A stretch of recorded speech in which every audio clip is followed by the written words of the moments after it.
There is no other place in the world like our city. We're unique, vibrant, and a little unexpected. We're so much more than sand, surf, and sports. We're for telling local tales, unearthing hidden gems, and sharing the stories of spectacular people. As a young city in transformation, the best is yet to come. We are Gold Coast.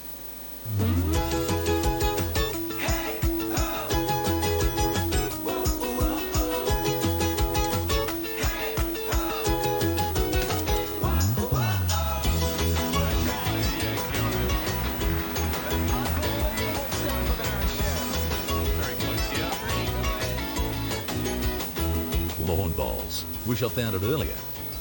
What a game. Hi everybody and welcome to our second podcast. The idea of these podcasts is to get information out to as many people as we possibly can and help bowlers and clubs in general. And of course this morning once again it's a pleasure to welcome the CEO of Bowls Queensland, Mr. Brett Wilkie. Good morning, Brett. Morning, Brian. Great to be back again this week. Yeah, it is, isn't it? And of course last week, as you're fully aware, Brett, we gave out a lot of information on what's available to clubs. And today we just want to reiterate on just a few other things that is available, has popped up in the last week. For those of you who missed last week's podcast, it's on the Gold Coast Tweed District Media Facebook page and web page, and I think it's on Bowls Queensland web page also. So if you want to go and have a look at that, and we'll pick up on some new additions for this week. But most importantly, well done to all the bowlers out there. It's our age bracket that seems to be the one that's in a bit of trouble these days when it comes to this virus, which is still very much unknown. So you've really been doing the right thing, and the numbers have been coming down. So it's a big pat on the back to all you people out there. We know how much I'm missing the game, and you must be too, Brett. Yeah, it's great to see everyone doing the right thing from all reports. Everyone's been good and the numbers are heading in the right direction, so hopefully it keeps continuing to improve and we can get back out on the greens as soon as possible. Yeah, it'd be great to see everybody out there safe and enjoying our great game once again, Brett, that's for sure. And of course, the information coming out this week, which you have a bit of an update on a few of the new items. Yeah, on Thursday afternoon I was involved in a catch-up with Queensland Sport and Rec. They do a weekly podcast with all the sporting organisations in Queensland and involved in the different recreation industries as well. So they've been analysing the responses from all those organisations after they filled in a questionnaire, and they're just collating all that with other government funding and that sort of thing that's been available from state and federal governments, just to work in what sort of response they'll have to what's been happening within the sporting industry in Queensland. So they're looking at a three-phase sort of option. Their first phase is they're mainly concerned with people keeping physically and mentally active at this stage. So they want to make sure that the people are still getting up and about and doing a bit of exercise in their local area and keeping their mind active and things like that. The second phase is rolling out short-term support for the sporting sector, including community clubs. So they're looking at what avenues they can do in that regard, and also on the third phase is support for the return to play. So when we can get back out and start playing again, what support they can help to get clubs moving again. So yeah, it's great that the Sport and Rec of Queensland are looking at these options to come out very shortly, and I'm sure it won't be long we'll hear some responses from them. Mate, that's very good information there, Brett, and I'm sure you'll keep all of our friends out there in bowling world up to date on what transpires out of this information. And of course, one thing that we must pass on to all of the clubs out there, and particularly our members, is that both organisations, the Gold Coast Tweed District Bowling Association and of course Bowls Queensland, the staff are still working. It's still business as usual. So if you have any doubt about anything that may help your club in general, please don't hesitate to contact either association.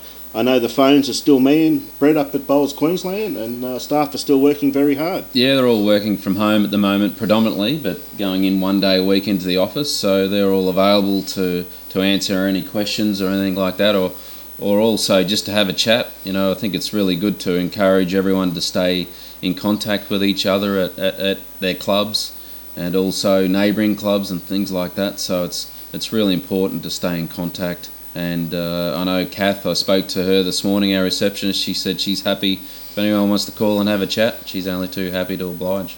Well, that's first class, isn't it? Because one thing you must remember too, Brett, there's a lot of our bowlers, as I said last week in the podcast, there's a lot of our bowlers, and I've had phone calls from a lot of them this week saying how desperate they are to get out and get some company. So for the individual clubs that are out there throughout the whole of Australia, not just the state, if you know that there's some of your bowling mates out there are lonely, give them a call and just have a talk to them and just make sure they're all right. And maybe if you're young enough, you might be able to go out and do some shopping for them and make sure that they're being well looked after and well fed.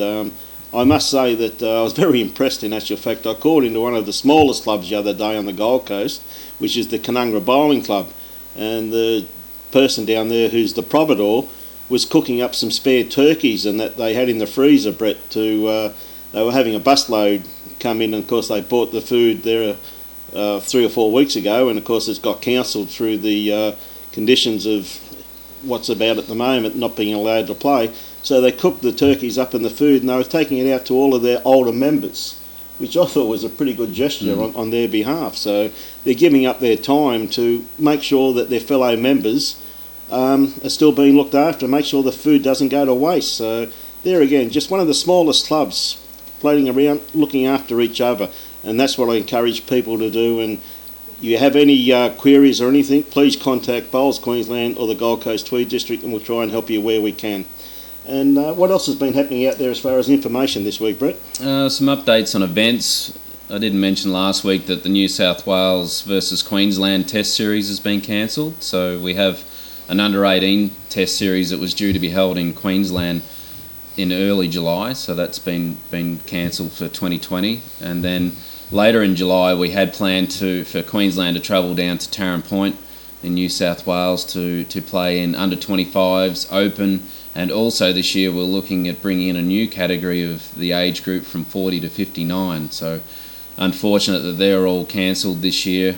And especially the new series that we're looking to get up and running, Brian, the 40 to 59 age group. We've felt that was an important, between New South Wales and Queensland, we felt that was an important age group for our sport, for the future of our sport, to get people playing, and also the new people that are finishing playing other sports and that sort of thing, coming in to play bowls. That gives them something to strive for, to get to represent Queensland. And then of course we also have the over 60s age group as well. Yes, no, it's true. It's most important to keep the competitive side up and running, because again, you can look at various websites at the moment. You see Bowls Australia are running replays of the Commonwealth Games, which was 2 years ago, Brett. So brings back a lot of memories, and definitely some great times in our great game, which I know will happen again, hopefully when all this is over and done with. But as far as small clubs out there concerned, Brett, information on them, on various ways and means they can get funding, or what clubs are doing to try and cut costs. I know for a fact there was one of our small clubs on the Gold Coast where I'm a member at Beaudesert. Forex are taking back any dates of kegs that are outdated this month in April, which is a wonderful gesture on their behalf, and handing out credits for when they reopen. So small things like that may help clubs if you look into it and contact your local reps and go from there. But anything else you've got? I think clubs should be talking to all the different reps that they usually use on a regular basis, like the breweries and things like that. Local councils, keeping in touch with them. I know Sport and Rec, I mentioned earlier about the meeting I was involved in. They said that they've been advocating for clubs in local communities with the local councils, and also insurances in regard to insurance premiums. They're talking to some of the big companies and government in regards to that as well, whether there's any relief or assistance for that. I know I spoke to Kelvin Kirko from BCIB, and he said a number of clubs are looking to reduce their money and stock covers. So because there's no money on the premises and hardly any stock now, they're reducing their cover for that, which is saving a little bit of money for the clubs. But as long as they're ready when they open back up again, that they've got that covered, ready to go straight after. But yeah, I encourage people to, if you haven't already spoken to your insurance provider as well, to make contact and just to know what is available and what the possibilities might be in the future. Another thing that Kelvin sort of recommended was people just keeping an eye on their clubs in these times. They have had a few break-ins at different clubs.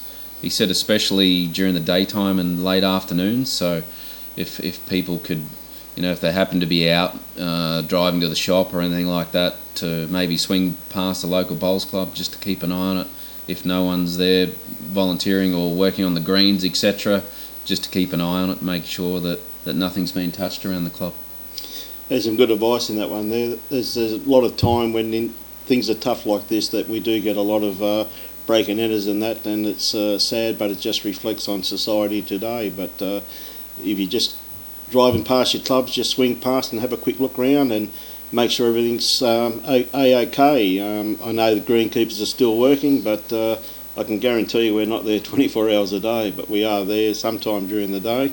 So I know for a fact we've had a few little issues on the Gold Coast with things like that also too, Brett. So it's something I think I advise everybody, if you happen to go to the shops, if you happen to be in the vicinity of your bowls club, just a quick drive past, just make sure everything's all right. If you see anybody there, please don't go and try and stop them. Just call the police and get them along, because we want you, when all this is over, to get back on the green and enjoy your bowls with all your fellow friends. And with the Nationals, Brett, have you heard any more on that from Bowls Australia? Yeah, we had a meeting with all the CEOs last Thursday from around the states and Bowls Australia. So Bowls Australia have asked all the states to put together some latest information on where they're at in regard to their state events. So once they get an update from all the states in what position they're at, they'll make a decision on the future of what's going to happen with the Nationals, which were due to be played on the Gold Coast in October. So there's two components to that, or three really. There's the Australian Championships, where all the state championship winners go to play off nationally, and then there's also the Australian Champion of Champions singles, which is played off with each state as well. And then they also have the Australian Under-18 Championships, or the Nationals, and then the Australian Sides Championships, which is the open men's and women's teams from across Australia, and then also the senior sides. So there's sort of two different ones that some are selected and some are events that people win through. So there probably may be a chance that they could get split up at different times, just depending on what happens. So we're just looking at different options at the moment, and there'll be a decision in the future. Yeah, very interesting to see, because that's, as you said before, that's in October, which is a fair way down the track. So hopefully we keep going the way we're going. Hopefully we'll be all back on the green by then, Brett. So with that, we asked people to send in any letters, and we received a letter from Johnny Walker from the Fraser Coast.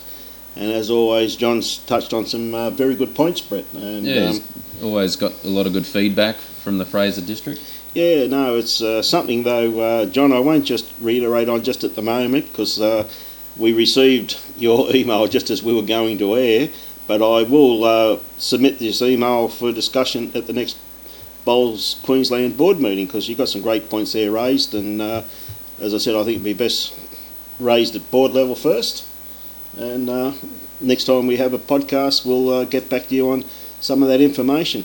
But not only is Bowls Queensland staff and that working though, Brett, the RBMs are still working around the state also, I've been informed? Yeah, we have 3 RBMs in Queensland that work all over the state. So we have Leslie Bates up in North Queensland. She works from the Gladstone area upwards. She's an ex-Bowls Queensland development officer and working throughout those areas, sort of north and west of Gladstone. And then we have Wade Mutzelberg that's in central Queensland, from Gladstone pretty much down to Caboolture and then out to the west. And then in southeast Queensland we have Michael Sorensen, who's working from Caboolture down and then also out through the Downs and Southern Downs areas. So I know the three of them are very passionate about what they do, and available to help clubs via phone and email.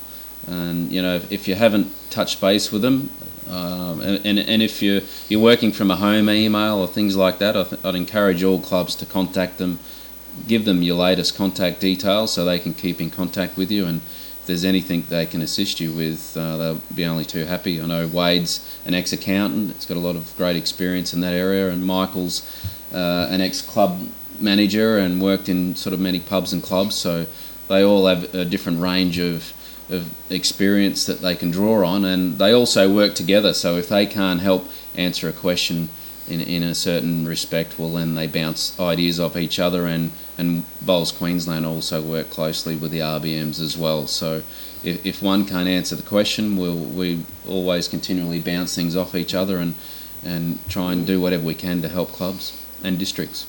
No, they do a great job out there, Brett, and they do get round the state very, very well. As I said, I don't envy Leslie's job up there far North Queensland, and that she's got, and North Queensland, she's got quite a huge area, but of course she tries the best she can up there to help clubs. So information like that, particularly this time, if you have any doubt, as we said previously, Bowls Queensland's operational. The RBMs are in touch with Bowls Queensland. I know they have meetings quite regularly with you, Brett. So they have information if you require them. They're only a phone call away. Yeah, we have regular catch-ups and bounce ideas off each other, and it always works really well. And then, just of recent times, we're meeting every week now on Zoom. Same with the Bowls Queensland staff. We're having regular video conferencing meetings to keep in touch with each other and keep active. Yeah, same as the Bowls Queensland board members. We're in continued contact with each other, talking all the time about various issues and what we may face down the track. So we are trying to keep our information up to date, so we have our finger on the pulse for when things get back to normal, or as normal as we possibly can get. We may be able to help clubs out where we can. So I know we have a board meeting in the next week or so, Brett, so I look forward to maybe after that bringing some of our bowling fraternity up to date on some of the initiatives that the Board of Bowls Queensland may be looking at in the very near future. So we're all there for our great sport to try and get everybody back on the green as fast as we possibly can.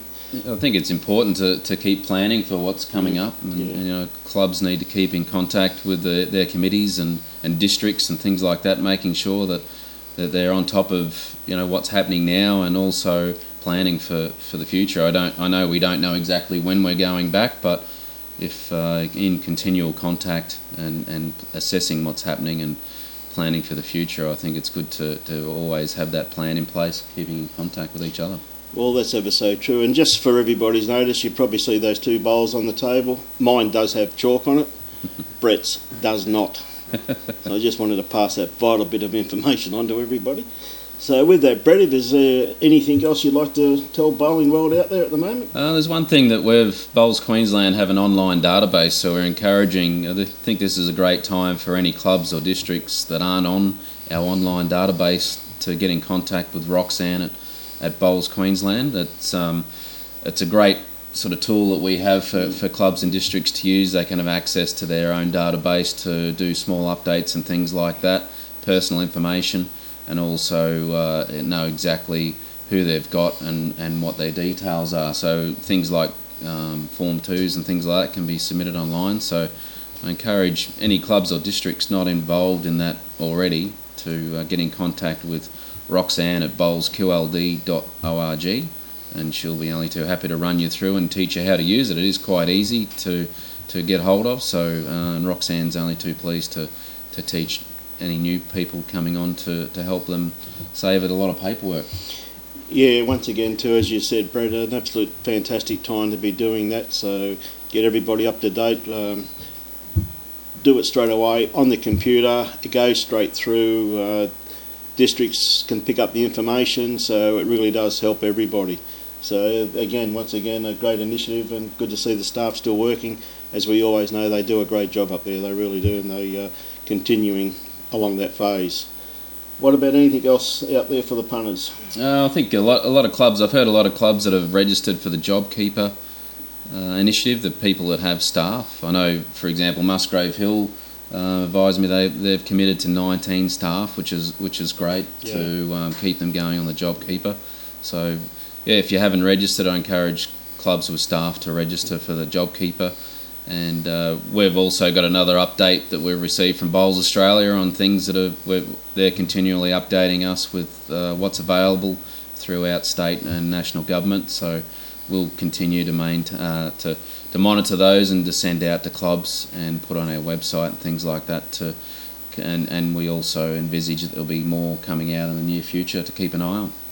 And before we conclude, I'd just like to tell everybody out there too, there's a lot of clubs out there, of course, doing meals, takeaway meals, of course, and they're allowed to sell some of their assessed stock to members and that. So please just get in contact with your club and see what you can do to help them. It's not a huge income that will receive, but it'll be a way for them to get rid of some assessed stock that they no doubt have and make sure it doesn't get out of date. So I know a lot of the clubs are just trying to get rid of their stock to cover costs. So please give your club a ring and just see if you can help them in any shape or form. And Brett, what have you got for the members before we conclude, my friend?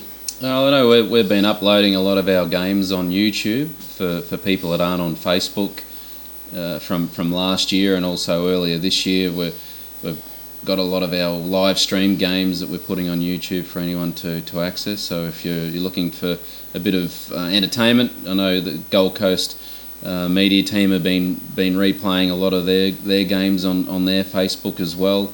Every day they've got a new game up there, which is great to be able to watch some of the old games. But they're also available on YouTube, which is Bowls Queensland YouTube, if anyone would like to go and look up some games there.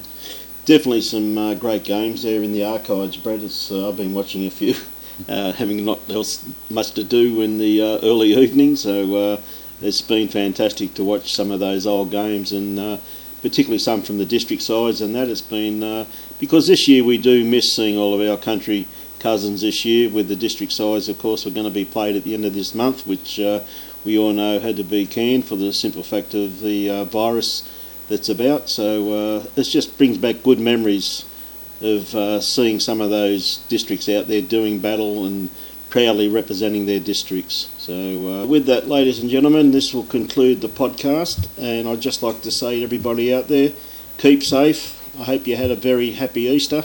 A big thank you to Brett Wilkie, and on behalf of the Gold Coast Tweed District Media Team, ably led by Mr. Robbie Allen, stay safe, look after yourself, and we look forward to seeing you back on the green sooner rather than later. So thank you very much, ladies and gentlemen. There is no other place in the world like our city. We're unique, vibrant, and a little unexpected.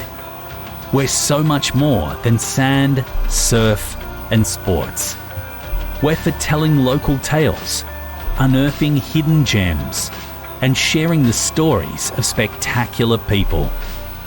As a young city in transformation, the best is yet to come. We are Gold Coast.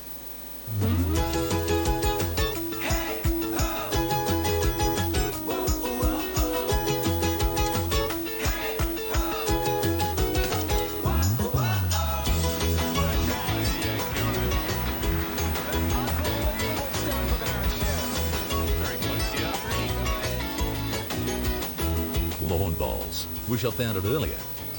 What a game.